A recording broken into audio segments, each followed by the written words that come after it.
Kamala is even worse than Crooked Joe. Markets will never accept the radical left lunatic that destroyed San Francisco and California as a whole. Next move, the Great Depression of 2024. You can't play games with markets. This is the Kamala crash. Let's do a quick check on Wall Street and see the latest. Yeah.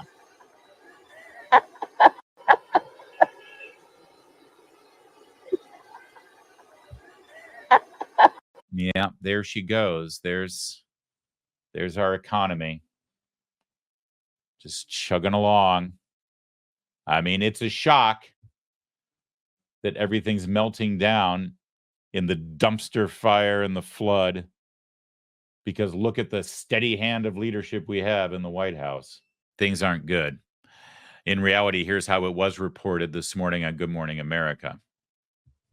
Now to the stock market. Opening this morning after a rough finish last week, the Dow fell more than 600 points Friday on a weaker than expected jobs report.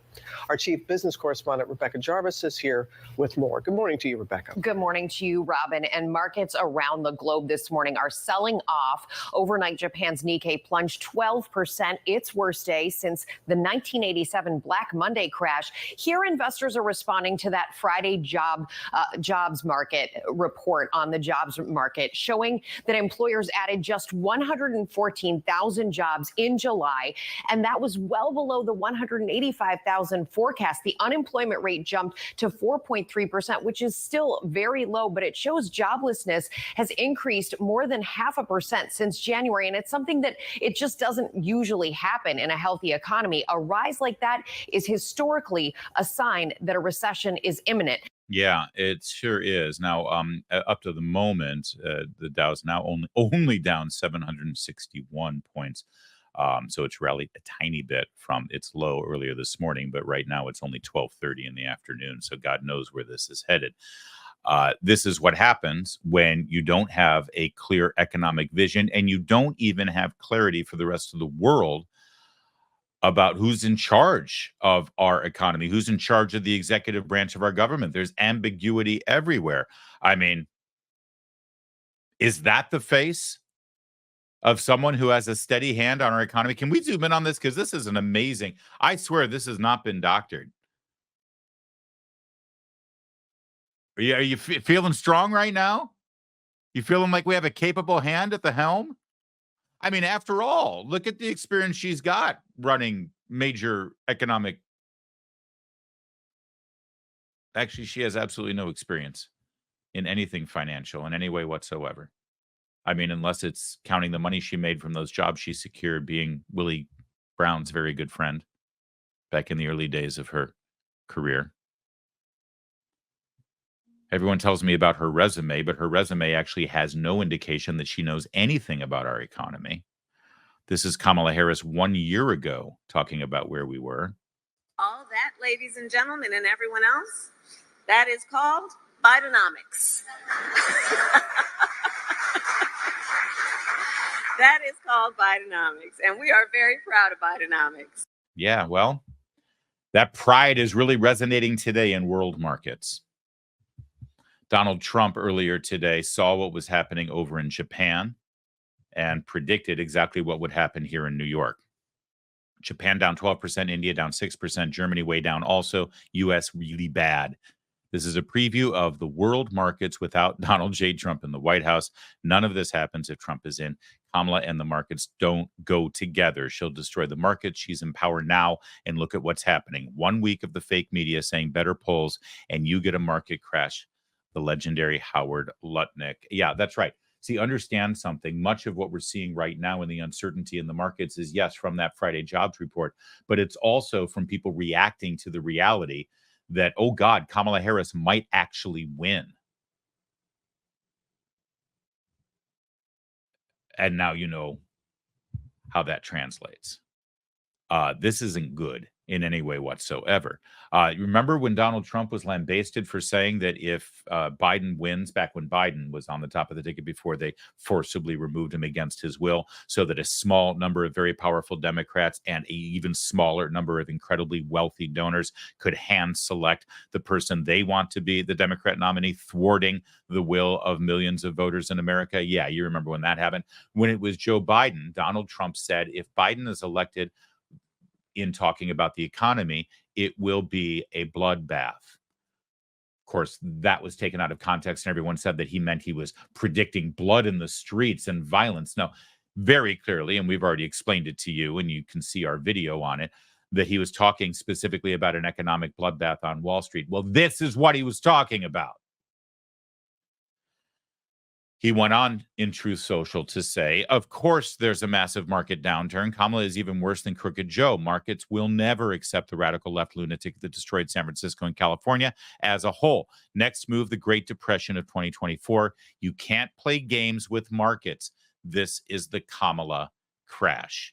Now, I know this is very confusing if you're a viewer of CNBC, of MSNBC or CNN or any of the networks, because you saw just a month ago, when he was the nominee for the Democrats, Joe Biden explained that our economy was completely fixed. Actually, he explained that he had fixed the economy. Mr. President, what do you want your legacy for Gen Z to be? Secure the economy When are you going to and go? the environment. And a few other small things. He was asked what he wants his legacy to be. And God, he's just so lost it. And you can see as he gives it some really serious thought, the first thing that comes to mind is he's cured the economy. What do you want your legacy for Gen Z to be? Secure the economy. And then he goes on to mention the environment. He's cured the economy. Hey, everybody. He's cured the economy. Yeah, he has. We'd be nowhere without him. Not only did Donald Trump predict the bloodbath, he also predicted in the 2020 debates exactly what we're seeing right now. Look at the records. He tried to hurt Social Security years ago. All right, let's move on. I'm going to move on. Mr. President, I have to move on to the next question. They said or the else stock we're not market gonna will have time to boom talk about it. if I'm elected. If he's elected, the stock market will crash. Okay, let's biggest move on to the analysts are next saying that. question Let me respond. very quickly. Look, the idea that the stock Notice. Oh, God. Notice how she's interrupting him. He says if he's elected, the stock market crap. Biden says, hang on, I don't want to respond. And she says, okay, go ahead. That, by the way, is Kristen Welker, of course. Every story is a media story. That's Kristen Welker. She was rewarded with this performance at this debate by getting the the NBC News Meet the Press job. Let's go back to that again. When Trump says, if he's elected, the stock market will crash. I have to Boom talk about it. if I'm elected. If he's elected, the stock market will crash. Okay, let's biggest move on to the analysts are next saying that. question Let me respond. very quickly. Look, the idea that the stock market is booming is his only measure of what's happening. Where I come from in Scranton and Claymont, the people don't live off of the stock market. Just in the last three years during this crisis, the billionaires in this country made, according to the Wall Street, $700 billion more dollars. $700 billion more dollars, because that's his only measure. What happens to the ordinary people out there? What happens to them? Let's talk about what's happening on Capitol Hill. We're going to move on. 401ks are through the roof. We're gonna People's move on. stock are through the roof. That's Joe Biden, actually, by the way, at the debate conceding that the market is doing great, but saying, oh, there's more to it than just that. Get me in there and I'll make sure Joe and Jane Scranton are doing better. Are they? Of course they're not. And Trump making the case 401ks doing well is every single American. That's our retirement. That's our golden years that rely on the market. And that's pretty much all of us with our IRAs and 401ks. But Biden gets in there, and 3 years later, you've got the dumpster fire that we're seeing today. And why? Why? Well, we'll remind you again. All that, ladies and gentlemen, and everyone else, that is called Bidenomics. That is called Bidenomics, and we are very proud of Bidenomics. Okay, hon. You ride that right into the general election. Charles Payne earlier today on Fox News really laid it out brilliantly, and I want you to see it. Over on Fox Morning, Business. sir. Good Good to morning. be with you. Good morning. Nice to see you. There's just so much. I just want to do say that statement from the Harris White House or from Harris was really intriguing about President Trump almost bringing us to a recession. We were in a recession under President Trump, but it was because of COVID. Here's the thing, though. The actions that were taken led us to the shortest recession in history. This is a different type of recession that we're in the cusp of right now. This is not because of a once-in-a-century element that no one saw coming and had to lock down an entire global economy. This is because of policies that triggered 40-year high inflation that have now taken a massive toll on the economy. Now, here's what's happening. This jobs report, this was a referendum, really, the market reaction on Jay Powell. I would say 60% of what we're looking at right now is on Jay Powell. Comes at his head of the Federal Reserve. The Federal Reserve, their job was to quell inflation, and their job is to sort of unwind what they've done. They're really taking a deliberate steps to kind of back off on that. I think another 20% would be growth. Growth is slowing a lot faster than anyone thought it expected. Some did, I did, but the experts, did not. Charles, can I just stop you there, because it seems like the economy has just catapulted itself to the top of the list. It had been there before, but really it just seems like it's prominent. And here's the difference. Changes in wages and inflation since the Biden-Harris administration. Inflation's up more than 21%, right. And real wages are down about 2%. That's real life stuff. That's real life stuff. I mean, and that's why, what they print and they talk about in terms of, hey, the GDP was this and that, it does not matter. The main focus here was all of the money that not only did Biden and Harris pump into the economy, that continue to gush in. And ironically, they brag about things like the Inflation Reduction Act. That's stoking inflation. They brag about all the money that they're giving the world's richest corporations to build factories here. Well, guess what? We gave $8.5 billion in Intel. You know what we got in return? They're going to get rid of 15,000 workers. Is that smart? Is that really brilliant? Is that what we should be doing with taxpayer money? Stoking inflation and losing jobs? It's nuts. What you're seeing right now in the stock market is what Americans have been feeling for the last 3 years. It's just a manifestation of it right now. So how do we, every American private citizen out there, how do we brace for a pending recession rather than things getting better? Maybe they're going to get a whole lot worse. You use the right word, brace. You have to brace for it, right? I mean, and here's what I'm concerned about. Unfortunately, the savings rate has come down dramatically. We're well under 4% right now. More recently, people have started to really scamp. Listen to what corporations are saying.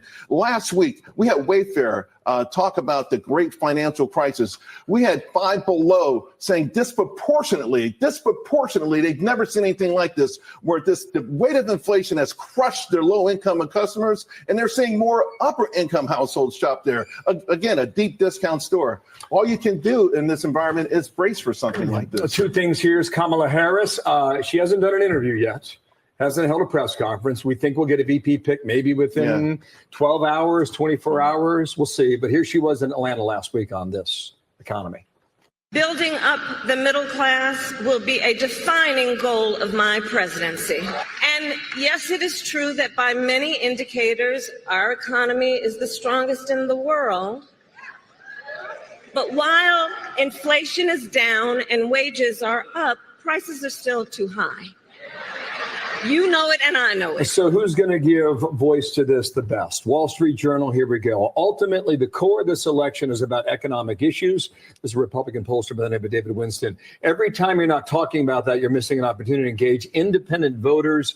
Independents always decide who wins elections. When our poll came out last week in Michigan, Trump led over Harris by 8 points on independents. I don't know if it stays that way or if it goes higher. I'm not sure. Well, the jobs report tells you it's going to stay that way because real life, what people are enduring, no matter what this administration says, it's tough. It really is tough. And by the way, two other things I got to point out. Please. All right, we'll get to those two other things in a quick second. I just want to interject. So in case you missed what Charles was saying here, understand that the markets are reacting to the fact that we know why we got inflation. Everybody knows it's historic. Every time you get inflation, it's because the government meddles in the economy by printing more money to spend on the things the government thinks the money should be spent on. And when you print more money like that, you devalue the money that's already there. circulating in the economy. That's inflation. Suddenly, the money is worth less. That means prices have to increase to accommodate the lower value of your money. That's inflation. And it got exacerbated, certainly during the early days of COVID, when we literally had the government shut down our economy. And then Biden gets in there right when the pandemic is basically past us and we can start chugging back and getting back to work. And he injects his own stimulus package, which was unnecessary, most economists say in retrospect. He also forced the vaccine mandates on people, which meddled with the free market. And then 2 years later, he created the so-called Inflation Reduction Act, which was more government spending that actually stalled the reduction of inflation and put us right back in. That's all history. The problem is that Kamala Harris, as you just saw in those clips from her rally, is promising more of the same. This is central government-run economic solutions to a problem that doesn't exist. You don't print money and spend your way out of a recession. Ever. And every time the government tries to do it, it kills the economy even more. And the markets are reacting today because at the end of the week, it actually looked like Kamala Harris was doing well.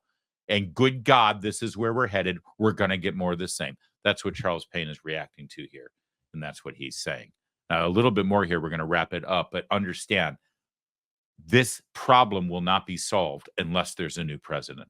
And if people actually think that Kamala Harris has the solutions, based on what exactly? I mean, seriously, what has she ever built? What has she ever run?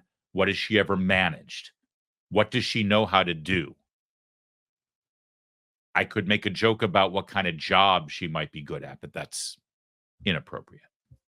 Geopolitical issues are really becoming very frightening. And you saw all those planes out of Russia into Iran over the weekend. Those are the type of planes that carry military hardware. Of course, we moved in a battleship, and we're moving in another fighter squadron. And Can you even imagine how much U.S. defending Israel against a regional war and a war with Iran is going to cost? And the implications in terms of anxiety and fear. And, you know, these things bubble up. They get bigger. They become larger. You go from a small regional thing. It has been totally mismanaged. There's no foreign policy. The only thing we've heard so far in the last 3 or 4 weeks from the White House is finger wagging at Israel. That's not foreign policy, right? And I think it's encouraged Iran and some of the bad actors. And also the stock market was reflecting a Trump victory, particularly small cap stocks, because they're domestic companies. They have come down dramatically since Harris has gone up in the poll. They have crashed. Charles, thank you. We'll see you. All right. So you caught that too. The other reason why things are crashing right now is because things were getting better and stronger because they were predicting a Trump victory. Now that might be in doubt. And so it crashes. And forgive me, the commentary about how much it will cost to defend Israel in a regional war against Iran. That's not the issue here, ma'am. Forgive me. The issue is global energy prices. You get a real hot war engaged in the Middle East involving Iran and Israel and surely other countries or other terrorist organizations joining in. Russia taking sides with Iran and the U.S. Forget about oil prices for the rest of the decade. That's the problem here. And there's only one candidate who has a solution to fix it, and that's Donald Trump, who says on day one, how are you going to fix the problem? Drill, baby, drill. We need to be energy independent.